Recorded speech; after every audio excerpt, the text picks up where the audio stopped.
ko alam kung anong oras na, kung kailangan ko nang bumalik sa trabaho. Yes mga kaibigan, nagtatrabaho tayo ngayon. But ito yung perks ng mobile digital nomad. Uso pa ba yun? But I'm one of them. So anywhere, anytime ako gusto ko mag-work, mag-work ako. Kung gusto ko mag-fishing saglit during break time, makakapag-fish ako. Yun. Dati surf ko nga eh. After mag-surf kakabilang, diretso trabaho na. Yung ngayon fishing naman. Kaya mga kaibigan, may nakita akong magandang pangyayari. Kaya video natin, igulo tayo. Akala ko nung una mga pauwigan na pinapakawalan, pero community fishing, lupit. Yan natin Sabi nung lalaki kanina, pag tutulong kang kumuha, meron ka na raw libreng isda. Yan dami. Ayun. Oh, ano to? Tanong isda yan? Patambaka po. Patambaka? Dami oh. Ha? Uy, dami Uy, tambak. Ganun dami. Ayan. Wow, dami Dami yan. Saan mo nakuha? Saan yung kuha nyo? Wala. May nakuha ka? Wala. Wala ka nakuha? Saan na? Tambak po pala. Ako na yung iba, tapos sabi nga, yung dumadang ko tinulagay dito. Ito, dati pinapayungan pa nyo. Ang lupit.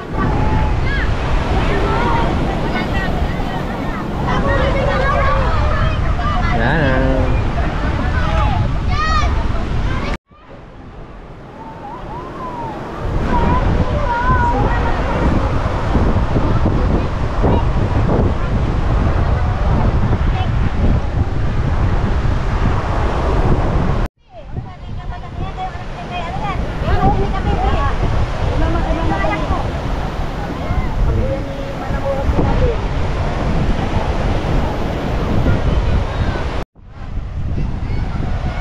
Yung mga ganitong tagpo mga kaibigan, napapanood ko lang sa mga documentary dati. Pero ngayon, first time ko makakita ng community na nagkuha ng mga ito. Ito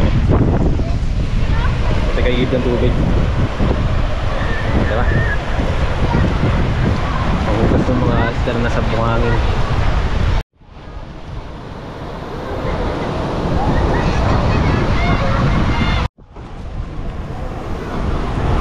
Feeling ko si Atom Auralio layo. Sobrang layo lang talaga ng pagkakahawig namin.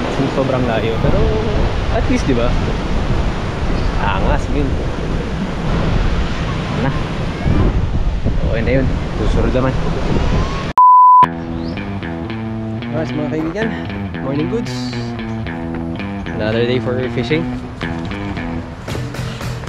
Malakas yung alon hangin, pero take chance lang tayo Ang target pa rin natin GT pa din, mga mamsa as usual. Pero yung mukhang ito yung gustong condition ng mga GT, yung maalon-alon, maagos-agos. So we'll see. Subukan natin ang ating luck. Yan. Okay, kapunta tayo sa spot mga kaibigan. Yan.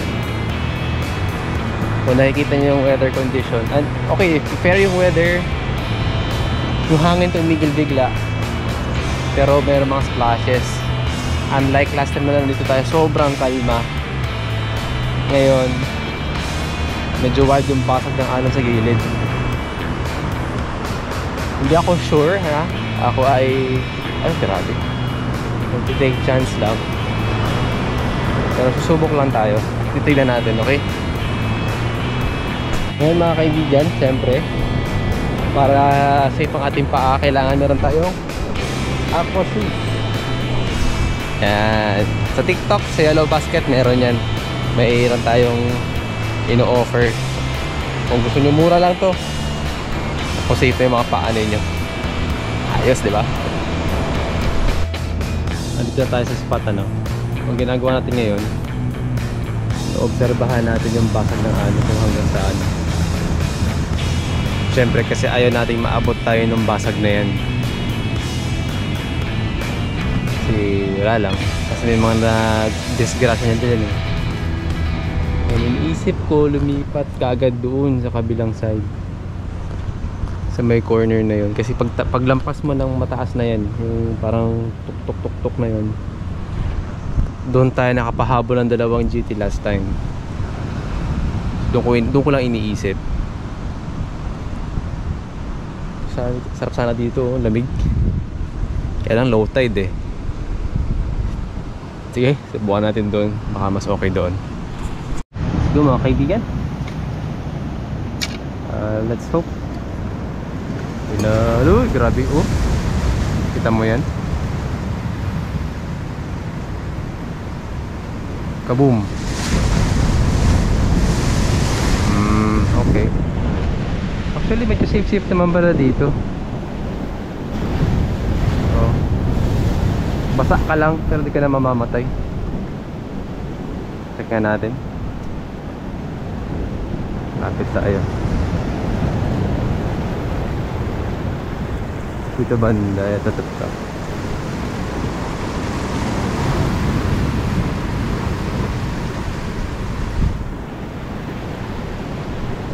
Pero parang ang layo, lalim.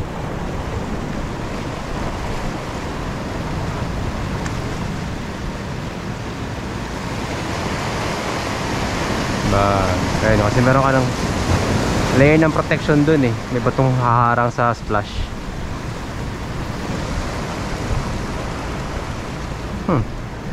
Parang hati yung ano ko ah. Kung gusto ko lumipat o hindi. Okay, try muna natin siguro pagka tayo lipat sa kabila. Ayan. Nag-decide ako mga kaibigan na hindi muna tumuli sa kabila. Kasi dito malilim. Samantalahin natin. Dito tayo. Ngayon, maalon, malakas ang ano, ang current. Gagamit tayo ng espesyal na lure. So pag nag-fishing mga kaibigan, importante na tayong dry bag para yan naproteksyonan ng ating gamit na hindi mabasa. Uy, nabasa natin. Hindi ako katakot yung tunog ng ano eh. Basag ng alon, lakas. So ito oh, gamitin natin ang ating bago Halco Rusta Popper. Fishing bill na yan syempre. At ang ating... So susubok lang tayo. Hindi naman tayo sigurado talaga sa paano. Oh by the way, glow in the dark pala yan. Umiilaw daw yan. Pero bago yan, ayusin muna natin ang ating setup. Para makadali tayo kaibigan. Ngayong araw wala tayong kagaw sa area. Tayo lang. Siguro nga dahil malakas ang kampas ng ano. Ganda. Ganda. Ngayon ko lang ito nilabas eh. Dapat. Sa totoo lang merong kaba sa ano ko sa dibdib ko kahit pa paano. Kasi nga grabe yung alon yun. Splashes umaabot dito. Kasi kung magkamali talaga tayo ng tansya, delikado. Yan.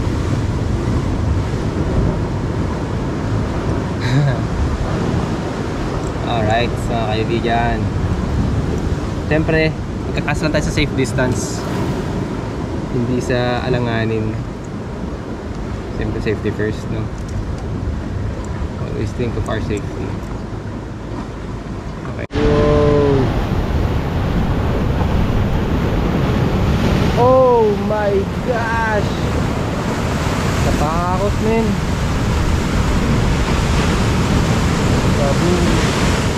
So yan ang iiwasan natin.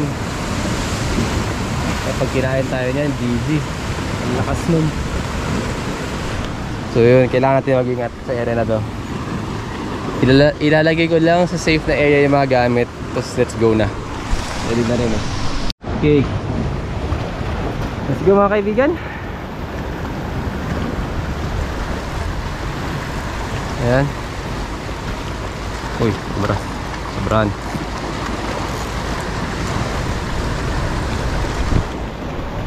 Try lang natin ano.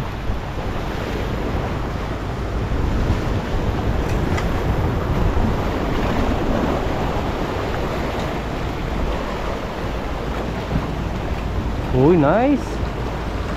Ganda ng hal ko.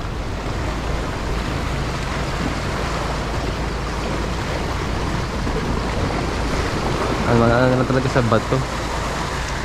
Bugbog lang sa... Uy, gago.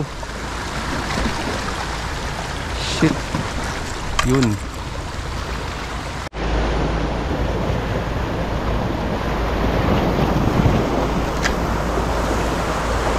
Ganda. Nice. Wow.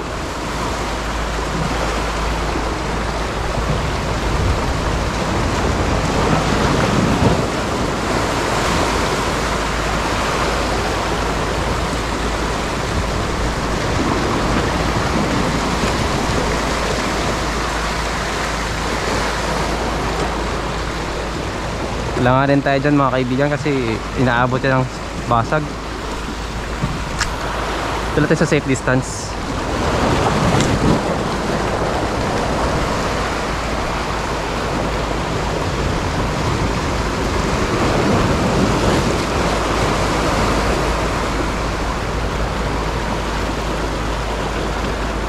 Grabe ang effortless ipop. Swabing swabe.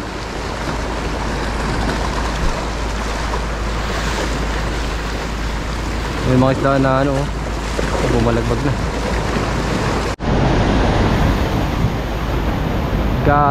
Grabe. Uy. Kabam. Ayan. Sige, angler tayo. Basta safe. Yan, pwede na yan.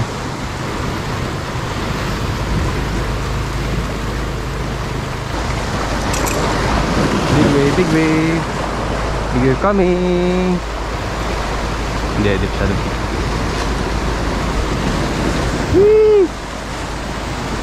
Di makaporma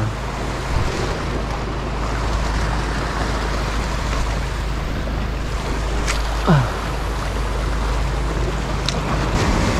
Wala ka. Oh.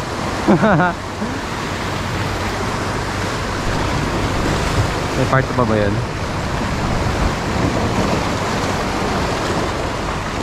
Hirap ang hagis yan. Malilim sana pero ang hirap. Lipat tayo. Tayo sa kabila. Tawirin natin to yung mataas na yan. Tignan natin. Sana positive.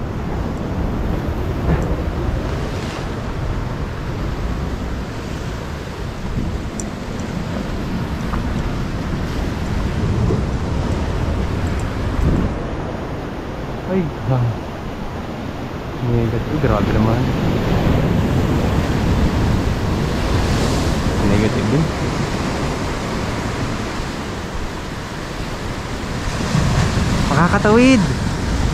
Makakatawid sa ano, zipline. Haha. Tatawid tayo mga kaibigan. Let's go, let's go. Angler na ako na doon, no. So dito sa area na to kailangan mag-ingat ah, kasi maraming kumunoy dito.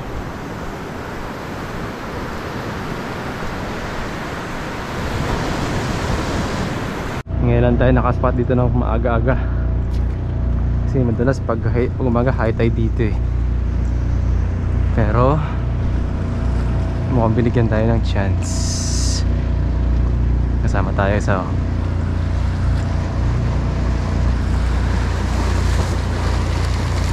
okay. Safe lang natin yung gamit sa mataas-taas.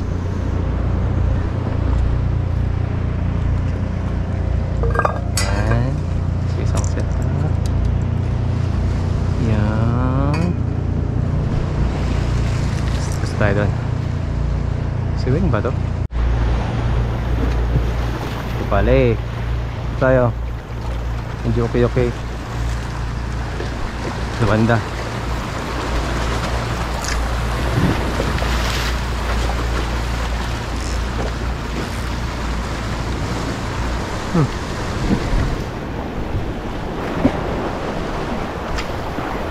Swabe yung ano, halko, ang ganda.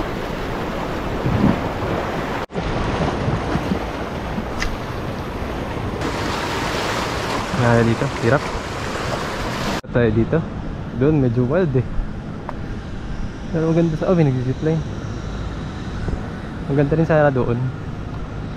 Kailangan hirap.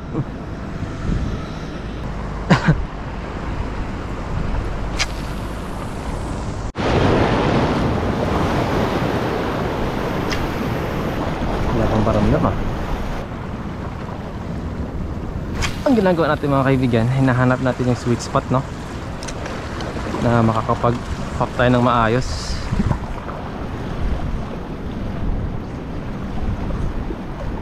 Kahit time na napapasabog ko ng maayos yung popper na to, may time din na hindi.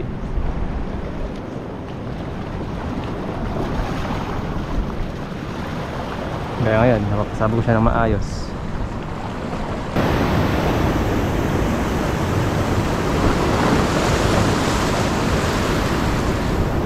Uy! Uy! Uy, barakuda! Haha! Dito to. Meron dito. May nang-aambush mga kaibigan. Ako nakita sa camera. Yun, meron na tayong hit mga kaibigan.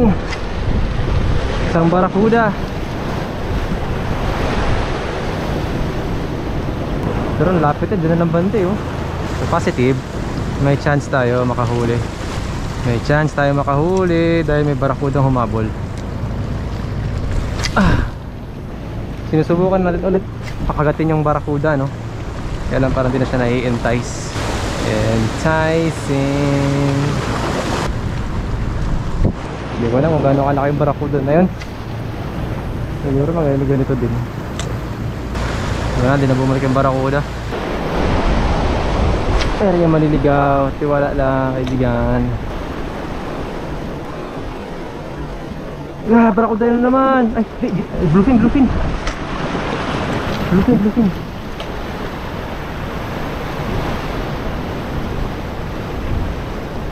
Bluefin mga kaibigan, hinabol ng bluefin. Yun, strike. Yun, strike. Yan, ayun na naman siya. Andiyan na lang talaga siya mga kaibigan. Hinahabol. Hindi nga nakakagat eh.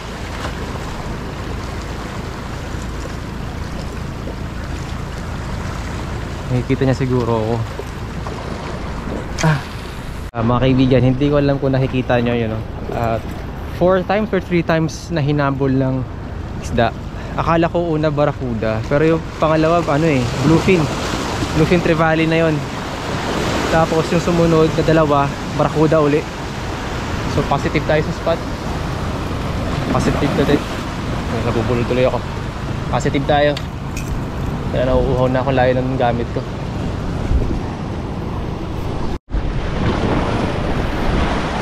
Malam ko lang talaga yung isa na yan.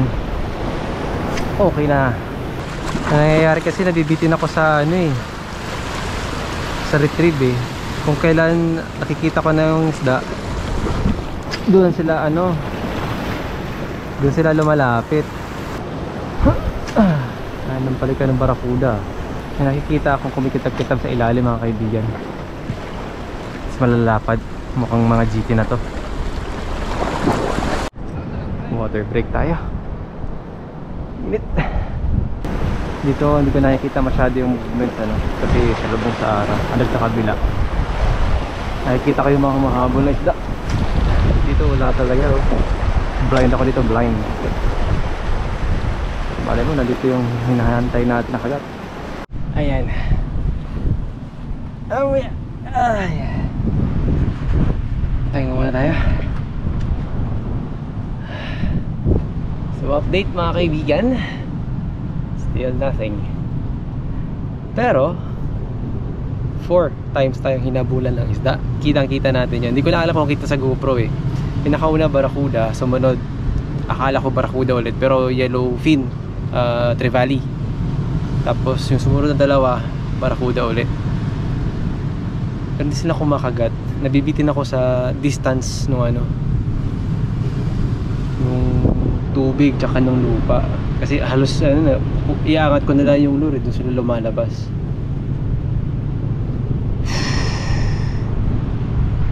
Hindi ko alam kung mali yung timing ulit, pero maganda yung ano. Unlike nakaraan mga kaibigan na nandito tayo, maano eh, mas actually mas okay ngayon, mas productive ngayon somehow, kahit wala pa tayong huli kasi lumalabas sila. Nakaraan wala talaga ako nakikita halos. Sa malayo yung mga isda, pag hinahagis ko yung lure, nakikita ko tumatalon lang yung mga balo, yung mga barakuda, pero hindi talaga nila hinahabol. Unlike this time, hinahabol nila. Yun nga lang, nabibitin na ako sa pag-retrieve. Anyway, water break tayo. Pag nag-fishing, kailangan talaga may tubig eh. Ito, Aqua Plus. Yan. Pwede ka mauhaw. Sa TikTok meron tayong yellow basket, check na lang doon. So yung tanong ito, mas mura kaysa sa mall.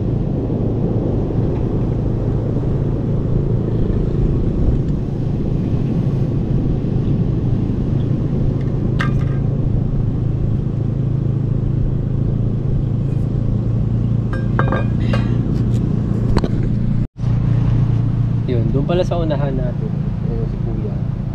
Nakakahuli siya kasi pain yung gamit niya eh. Nakita ko kanina nakahuli siya ng liglig, yung pulang lapu-lapo na may stripes. So binabalik niya, maliliit pa eh. So, nakakatuwa no, yung responsible fishing, pinapractice nila dito. Kung maliit, ibalik. Pagka hindi naman gagamitin o kakainin. So sana i-practice din ng mga ibang anglers yun. Nakakatawa kasi parang ano din eh, nag-i-enjoy ka sa binibigay ng dagat, pero kailangan mo rin talagang ingatan. Quotable quotes. Pag naririnig yung mga quotable quotes, alam nyo na yan, wala tayong huli. But at least diba, we learn something every day. Every time na nag-fish tayo, meron tayong reflection. Kasi nga wala eh. Tayo makapagyabang, wala tayong huli. Minsan puro yabang lang, wala naman talaga mahuli maganda. Pero at least, di ba? Masarap ng hangin. Pero ayoko na mag-fishing, so dito na lang muna ako. Kaya nang pag ano na kasi yung araw. Hindi ko alam kung anong oras na, kung kailangan ko nang bumalik sa trabaho. Yes mga kaibigan, nagtatrabaho tayo ngayon. But ito yung perks ng mobile digital nomad. Uso pa ba yun? But I'm one of them. So anywhere, anytime ako gusto ko mag-work ako. Kung gusto ko mag-fishing saglit during break time, pag-fish ako. Yun. Dati surf ko nga eh. After mag-surf, kakabilang diretso trabaho na. Yung ngayon fishing naman. Gusto ko balikan tong area na to eh. Yun. Yung kung saan yung mga barakuda at tripali kanina. Tignan ko muna kung meron pa akong oras. Pag meron pa akong oras, babalik tayo dun para maghagis ulit. Meron pa tayong 30 minutes mga kaibigan bago bumalik sa trabaho. Sana makadali tayo sa 30 minutes na yun. Nag-alarm na ako eh. Kasi pag tumunog yun, sabihin time to go na. Buti na yung huli. Ay pain kasi yun eh. Tayo.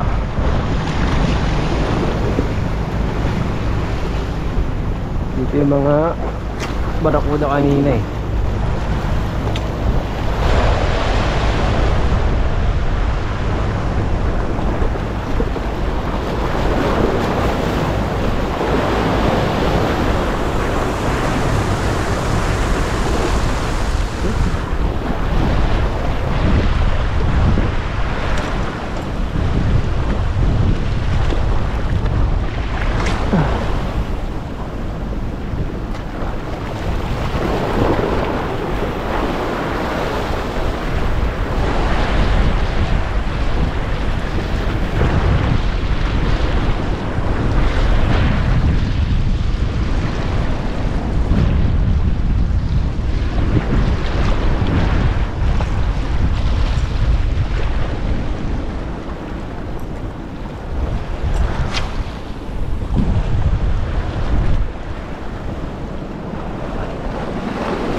mamaya.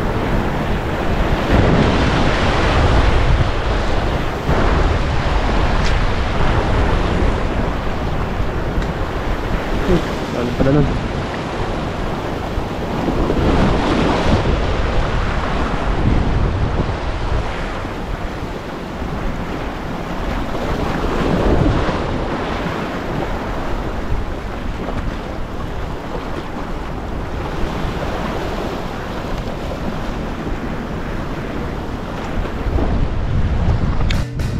Okay mga kaibigan, our time is up. Gusto ko pa sana eh. Kaya lang, we have work to do. Kaya susubukan natin bumalik mamayang hapon kung matapos ko yung trabaho ngayong in between ng midday, no? Lumalakas na rin yung alon, tsaka pa-high tide na. So kailangan kong makatawid bago tuluyang i-cover ng tubig yung daanan natin.